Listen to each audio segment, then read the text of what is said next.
right, thank you for staying with Daybreak. We're starting that conversation right now. We're asking the young people what do they want going forward, and that's the conversation we're having right now. Let me introduce my guests, starting from the top bar. Honorable Sasha Wamai is here, advocate of the High Court and also nominated MCA. Thank you for making time.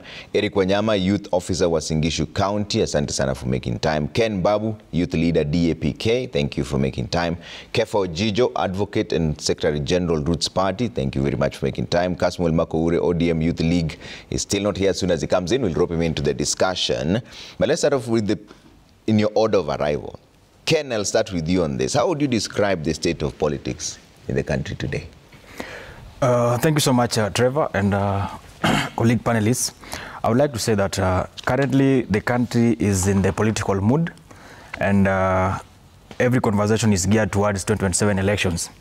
But again, it is so unfortunate that even from the government side, instead of focusing on the implementation of what they promised Kenyans in the run-up for 2022 elections, according to their manifestos, the president himself has jumped into the campaign mode. And you know, the moment he jumped into the campaign mode, he's giving guidance to his people. And in fact, we've seen gatherings from his region, led by some members of parliament, and everything, nobody's talking about implementation of better. Everybody's focused on how are we going to retain power? How are we going to come back to 2027? And in fact, at some point, they even say that if the votes cannot fill the basket, we'll ensure that we fill that basket in whichever way means possible.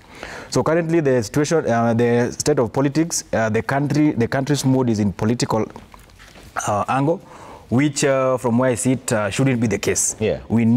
The government need to focus on the implementation first, so that Kenyans can decide on whether they'll give them a second term based on what they did in reference to their manifestos. What political arithmetic is your party going to put in place to oust the current president? Because we've seen some of your people from DAPK coalescing with the same people they had castigated sometimes back, like the former deputy president, Rigathi Gachagua.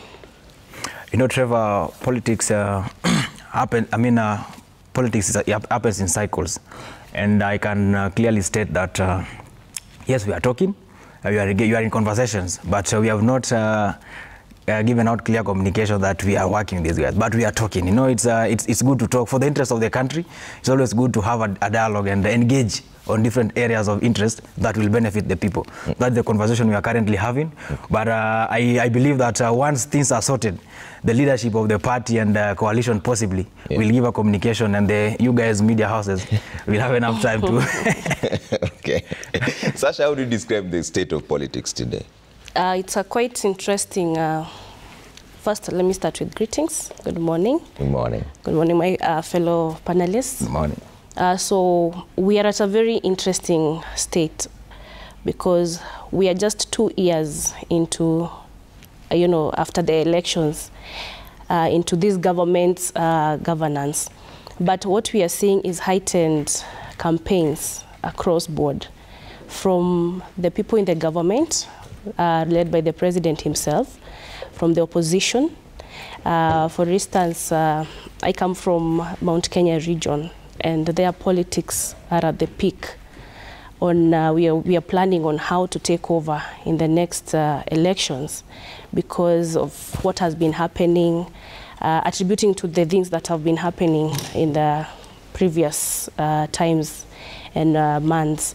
So I feel like we have lost track. The service delivery has taken a backseat, and we are more focused on who is to take power in 2027. And hence, people continue to suffer, development continue to be derailed, and I think that's a very unfortunate state. Yeah. What are the sentiments of the people from the Mount Kenya region in regards to what's going on when you say that they are strategizing on how to take over?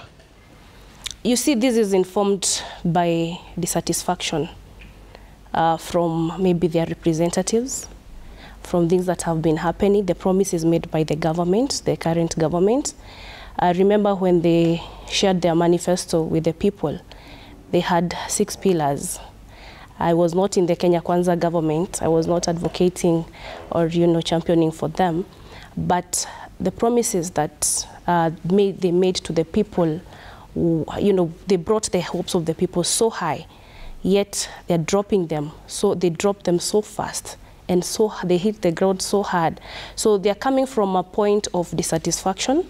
It's a decry because they are seeing no development. If the issues were roads, no roads, we do not have roads being constructed. For instance, in our county, Nyandarua County, we had the issue of Ihithe Road. The president promised to deliver, nothing has been seen. We have the Mau Mau Road, nothing has been done. Come to the issue of education. It's becoming complicated every day. Healthcare systems are on the knees, so nothing seems to work. And so the call for aligning ourselves for 2027 is informed by the dissatisfaction and the disappointment we have faced from the government at this point. Okay.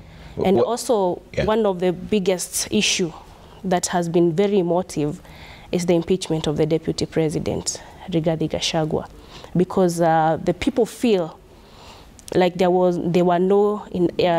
man was truthful, and it's malicious. It was a malicious impeachment. The grounds were not convincing enough to warrant such an impeachment. Okay. So it's a whole basket of feelings and reasons. Okay. Yeah. Wanyama, how would you describe the current state of politics in the country? Yeah, thank you so much, Trevor, for having me here. And I want to say that looking at the political spheres and everything within the political paraphernalia, it is very, very saddening to realize that we have jumped into the issues of politics and politicking at this early stage. You realize that after the elections, we expect that a lot is supposed to be done in terms of service delivery. But then what we are seeing is the opposite of the same. If work is being done, then we need to see that work getting done.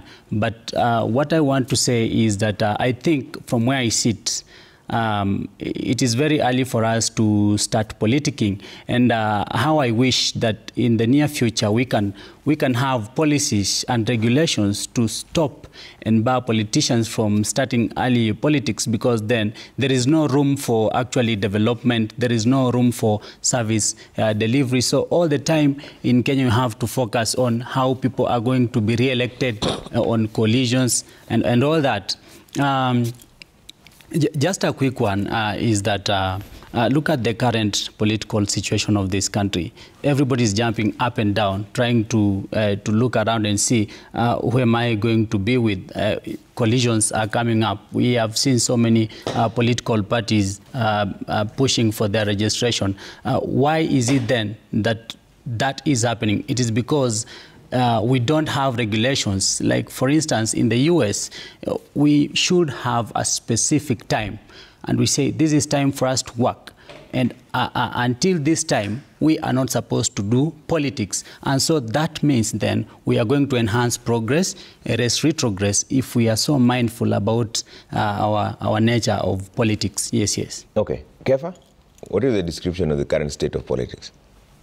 Trevor, if our founding fathers, the late Mzee Jomo Kenyatta, Jaramogi Oginga Odinga, Tom Mboya et al., were to wake up today and watch this country, they will shed tears and probably wonder where they did go wrong.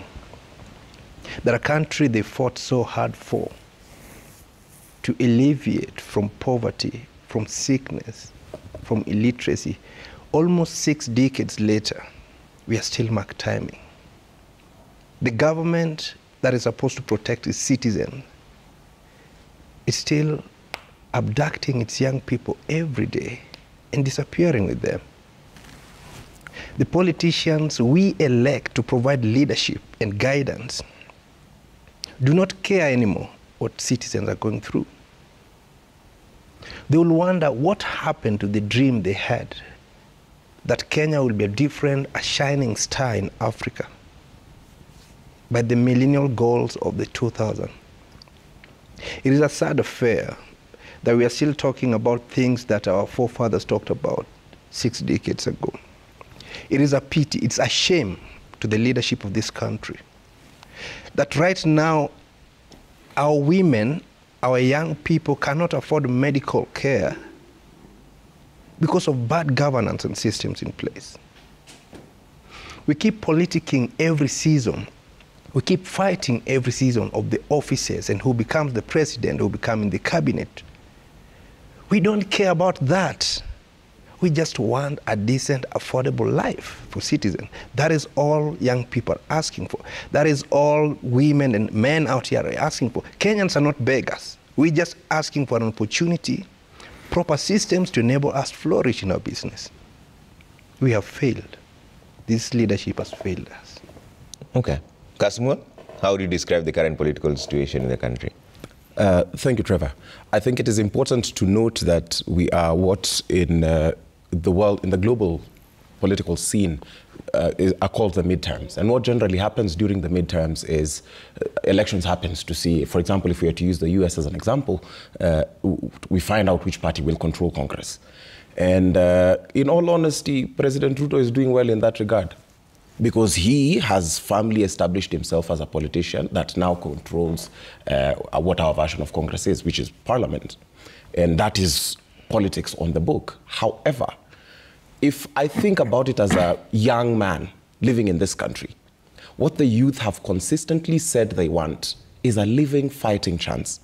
There was a point where all we wanted was a fighting chance. There's a point where all we said was we just want to be able to be involved in the governance of our country. But now we are looking for a living chance as well, because chances are very high that if you speak out too much against the government, you might be abducted. If you speak out too much against the government, you might be killed. And we've seen this happen to fellow young people. It is the nature of politicians to play politics, and that is exactly what is happening. But if we were to measure the country, especially the ruling party, by what they had promised the Kenyans, that they would focus on agriculture and growth and economic empowerment, that they would help people who specifically, and I like the term the president used when he was campaigning, that there's a lottery economy. The people who are not certain of an income, the people who are not dependent on a salary, those people are saying that the country as is not working for them. So we have a country where politicians, and I would say that the only politicians who are exuding honesty are the politicians from my political party, because at least they are saying we support the president. We know that deep down this is what politicians do. Politicians in their core, they want to support the ruling party or the government that's in power for whatever reasons, however badly our politics have been organized. But now we have elected members of parliament pretending to be activists, just like us. You find young politicians who've been duly elected coming to media stations like this, saying the things that we are saying. Also, you find them saying, "Serikali's idea." You find them calling pressers, addressing issues which we've addressed in our bedsitters with phones and 10 MBs of data, which we address at the risk of abductions. The same politicians who are paid by our taxes, whose cars are fueled, whose everything is done by our taxes, pretend that they are not the very part of that government. We find politicians now galvanizing around a snakes oil salesman based in Wamunyoro, telling us that they are the new revolution, while we know very well that if they truly are true to their words, they should have resigned. If they mean the things that they've said, and they are calling themselves that they are the new liberators of the country, the liberators of as our forefathers, as my brother said it, one of our forefathers, Jaramogi Oginga Odinga, when he found out that the government was not working as per his, and he was in the highest office, he resigned and said future generations will judge him harshly if they found out that he ate their tax shillings without delivering for the people. But we have a pretentious bunch of politicians who still want to ride under the coattails of the Kenya Kwanza administration and become activists. So in parliament, they don't push progressive bills, they don't push any pro-people bills, but then once they're out of parliament, once they've earned their salaries, they want to go on top of cars, they want to go in there and insult the president, who's their party leader. I tell them today, if you are a politician and you're true to Kenya's cause, and you think that this administration is not doing the right thing, you have the chance to resign. We as the young people we are not beholden to any government. I don't have any position in government, and I believe neither does any of these young people over here. When we are activists, we can. But you, as a nominated MCA, that's what I'm saying. if you believe that this government is not working and you're part of the UDA administration, you ought to resign and then you come to the table. But this thing of speaking through both sides of your mouth, if you want to come to the table, you must come with clean hands. And this is the thing, as I see it, the politicians want an emotional population, and they have us exactly where they want us, because it doesn't matter whether the emotion is in or out of their favor. They know that once a crowd is emotionally charged, they can manipulate it either way. So they are not doing anything that they're supposed to do, but they are focusing on the politics and not in the deliverables that they promised us as a country. Yeah, but Ken, do you agree with what Kasmuel is saying, that if you want to come to the table, you have to come with clean hands? Do the young people come to this table with clean hands? Because the other question is what do you really want as young people? There are those who are saying that the idea right now is people are coalescing around each other against President William Ruto, not towards a common goal. So the idea is to fight someone rather than to chart a new path. You know, Trevor, President William Ruto has proven to this country that he's not willing and ready to lead the country as he promised while campaigning. And I'm surprised that my brother Kasmuel is saying that if you want to come to the table, you come with clean hands. Then it brings a question of when he joined, actually he's part of the broad-based government. He's part of this government. Did he join that table with a clean hand? Because we know what happened and how he ended up in the government. So I think Kasmuel can also tell us, now that he's saying that President is doing well, my brother, you can also tell the country, what is it that this government is doing well in regarding the education, health system, security, and operation, conducive environment in terms of business and operation of this country, because everybody's crying. The pay slips have been cut, and my brother here is telling us that the president is doing well. The president recently was in Northeastern, focused on how he can multiply the numbers of voters in the Northeastern to replace the Mount Kenya. So is that the main goal that the government should be focusing on? So Trevor, this regime that we are having as at now has failed in everything, has messed this country, and whatever he's saying about, whatever we are talking about around Wamunyoro and everything, each and every person has his own mental, understanding of liberation. If Kasmuel feels that he's a liberator and he liberated some young people into the government, better. If Rigathi feels that he's a liberator and he can change the face of this country in 2027, it's fine. But we must agree that if that tomboy that we are mentioning here today, the Aramogi that we are mentioning here today, would wake up and see young men like my brother Kasmuel and others, who after we had fought for these things, after we went to the demonstrations on 25th June and broke our political virginity at Parliament, some section of young people took advantage of that situation and walked into government that they are claiming that they went through into with clean hands. We want to see how clean is the hand and what changes have they made now that they are part of the government. Because some members of Parliament that, comes from the party that is in, have been so clear that we support this government, regardless of anything. We do not want to hear anything that the people are saying. We support this government. So the question is, are they working for the people, or they are working for their own personal growth? Because Trevor, truth be told, as it stands right now, everybody is in shambles. Pay slips have been cut.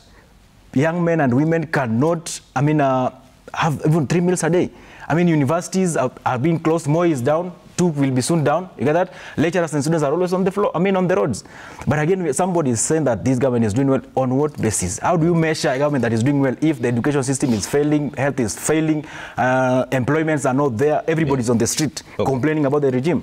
Sasha, what must young people now do? Because there's a question that also Ken is raising there, that the people who are working with government, are they working for the people, or is it for their own personal growth? But ideally, what should have been the end game? So yes, you've gone out there, made your point known, everybody has seen what the young people can do. How then, what would be the next step from there, if not to capture political power, and then now be the ones on the steering wheel? You see, Trevor, and just before I answer you, allow me to comment something on what my brother here, Kasmuel, comment. He attacked us indirectly, and I have a right to respond because I'm present in this meeting. First and foremost, for us, Wamunyoro is in Mount Kenya, and I happen to be one of the visitors in Wamunyoro, frequent visitors. And Wamunyoro is not just a place to go, to go and express ourselves, or bring sort of a formation, what can I call it, a tribal formation. This is a place where we have a leader who has been, who has experienced and who has been part of forming this government. Remember, in Mount Kenya region, the person who came to the people and convinced the people of Mount Kenya to vote for this government and had a very big stake was the deputy, the former deputy president, who is currently the people's president, because he is calling the shots in Mount Kenya in terms of opinion shaping. We are there to get the details. People visit there to get the details of what transpired, because clearly, Trevor, unless you're blind, things are not right. Our public systems have failed. I'm on the ground. I'm a member of the county assembly. Daily, we deal with these issues. On a daily basis, the people are calling you for harambes because they went to the hospital and SHA cannot settle their bills. We have the issues of bursaries and education, a failed education system, which has been corrected. I think the president finally obeyed the court order that was to restore the previous funding system. The new funding system was suppressing education, which, Trevor, we had it, most of the people in government today went through free education. The education system and the funding system previously was very effective. Right now, we have seen, the systems have been shaky. Education was going to its knees. The issues of capitation to schools. Nothing is working, Trevor. And if just to tell Casmo what happens in the assemblies, because he has commented on elected leaders going to shout on rallies and public platforms.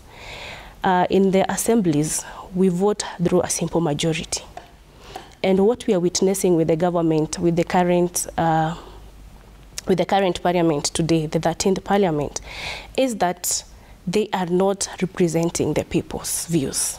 They are representing the president's view. Because if that was the case, if representing the people was the case, so much has been done around, the views on a finance bill. Yeah. They voted against. So much has been said against vaccination, the cattle vaccination that was introduced. We find most supporting. Issues on Adani, people had refused. We got whistleblowers who informed citizens. The parliament supported it. And in all these things that the parliament, the members of parliament are supporting, the president afterwards comes and, revokes his, revokes whatever agenda he's pushing. Like the Adani is down, now we have the funding system proving to us that we are right. And even in parliament, you vote for a bill that is punitive. And, that is punitive and not working for the people. It is the majority who vote. It does not mean everybody has the chance, to air their views and change that whole. The system of parliament is quite interesting. Yeah. And we have rights to expression under Article 33 of the Constitution. Okay. So nobody, because even those in government, we are seeing them, talking on podiums and even, putting on some utterances that can cause division. Yeah. So as young people, Trevor, going back to your question, as young people, what we need to do, we need to shape the conversation. And that is what we are doing with the Young Lawyers for Justice Forum, which I'm a member. And we had a mini launch yesterday, whereby we have brought, the young people from the legal profession to speak on constitutionality, the respect of the, human rights and the rule of law, because that is where we are going wrong. The Constitution has lost its meaning. The Article 1 of the Constitution of sovereignty of the people has lost its meaning. Nobody seems to follow the rule of law. Everybody seems to be up in arms to, we are moving in a very disorganized manner from the executive to the elected members and all manner of representation. I'll take a quick break, Eric. I'll come back with you on this same conversation that we're still pursuing here. Keep your views coming at Trevor Mbidi at Citizen TV Kenya. Use the hashtag Daybreak. We're back in just a bit.